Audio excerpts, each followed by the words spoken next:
ये वो लिपी स्किन की अलामत है जिसमें जानवर की आँखों में और मुंह के अंदर, ज़बान के और जबड़े के बारीक बारीक छोटे छोटे दाने निकल आते हैं, जिसकी वजह से आँखों में जलन, सूजन, पानी का निकलना काफ़ी ज़्यादा तकलीफ का अमल है। और साथ मुंह के अंदर दाने निकलने की वजह से बार बार दांतों का पीसना और जुगाली ना करना, जानवर का डाइजेस्टिव सिस्टम का ख़राब हो जाना, कॉन्स्टिपेशन का मसला बन जाना, इसकी ये झालर जो सूजी हुई है, ये देखिए,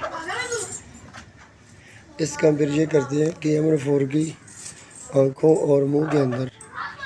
इसकी अपना सफाई करते हैं कि हम फोर के साथ, और साथ ऑक्सीकॉट स्प्रे का यूज़ करते हैं, इंजेक्शन लगा रहे हैं। पेन किलर में कीटोजैसिक और एंटी एलर्जिक में हम लगाएंगे स्लोनम, एंटीबायोटिक में हम लगाएंगे PPSLA। PPSLA डबल एंटीबायोटिक है, पेनिसिलिन है, प्रोकीन पेनिसिलिन, बेंजाइल पेनिसिलिन और स्ट्रेप्टोमाइसिन का कॉम्बिनेशन का यूज़ करते हैं।